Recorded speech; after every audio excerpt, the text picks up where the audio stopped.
संपूर्ण विदर्भात वन्य प्राणी गणना पार पडली। चंद्रपूर जिल्ह्यातील ताडोबा अंधारी व्याघ्र प्रकल्प, अमरावतीच्या मेळघाट व्याघ्र प्रकल्प, अकोला जिल्ह्यातील काटेपूर्णा अभयारण्य आणि बुलढाणा जिल्ह्यातील ज्ञानगंगा अभयारण्यात प्राणी प्रगणना करण्यात आली।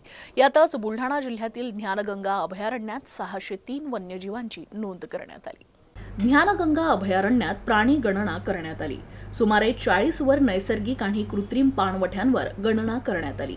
गुरुवारी सायंकाळपासून या गणनेला सुरुवात झाली।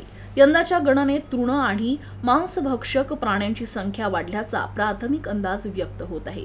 20 बिबट, 33 अस्वल, 300 रानडुकर, 15 तडस, 25 सायाळ, 250 मोर, सुमारे 350 नीलगाय, 300 भेडकी, 300 माकडे, 4 सांबार, ससा, कोल्हे, लांडगे, रानमांजर, चौसिंगा, ऊद अशा प्राण्यांची नोंद करण्यात आली आहे।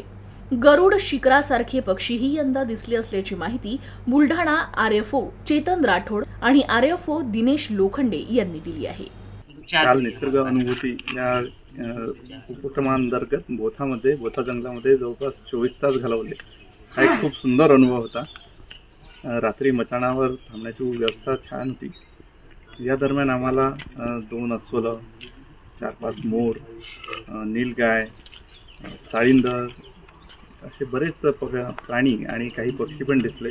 आम्हाला इथे आल्यानंतर वन विभागाच्या कर्मचाऱ्यांनी खूप चांगली मदत करून मचाणपर्यंत पोहोचवले। मचाणला आम्ही संध्याकाळी जवळपास 6 वाजता एंट्री केली। मचाणपर्यंत गेल्यानंतर तिथे सर्व व्यवस्था आमची आधीच करण्यात आलेली होती। रात्री जवळपास सुमारे 8 वाजेच्या आसपास आम्हाला 2 स्लॉथ बियर आपण जे म्हणतो ते पाहायला मिळाले। तो अनुभव फारच थरारक होता। आम्ही थोडासा प्रकाश कमी असल्यामुळे त्यांची पूर्ण चित्रीकरण नाही करू शकलो, पण तरीही पुरेशा लाईटमध्ये आम्हाला भरपूर चांगला अनुभव आला।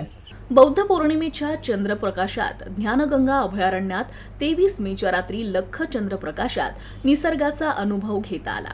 यावेळी वन्य प्राण्यांची गणना वन्यजीव विभागाकडून करण्यात आली। निसर्ग अनुभव करताना ज्ञानगंगा अभयारण्यातील बुलढाणा आणि खामगाव या 2 वनपरिक्षेत्रात 14 मचाणीवरून 603 वन्य प्राणी आढळून आले। यामध्ये विशेषतः 20 बिबट आणि 33 अस्वलांसह इतर वन्य प्राण्यांचा समावेश आहे। माझा इथला अनुभव खूप छान होता।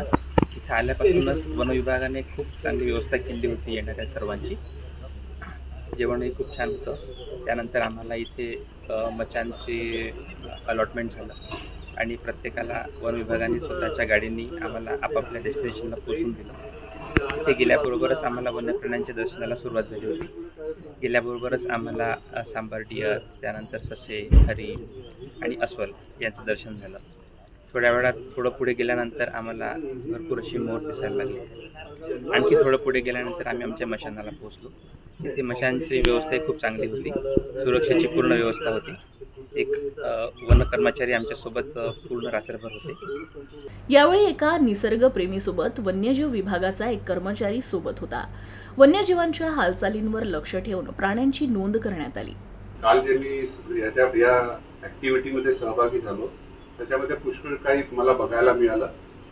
मी अगोदर एक खूप मोठा वाईल्ड बोर बघितला पाणवठ्यावरती आणि त्याच्यानंतर 2 स्लॉथ बियर वेगवेगळ्या वेळेवर आणि त्याच्यानंतर रात्री 10 वाजता एक मोठा लेपर्ड ओढत जात होता रस्त्याने, आमच्या समोरच्या रस्त्याने गेला आणि तो पुढे मग सगळ्यांना पण दिसला।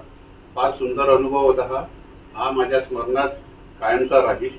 आणि इथली जे सुंदर जंगल आणि बाकीचं हे प्युअर ऑक्सिजन वगैरे हे सगळं पाहून मी मोहित झालो।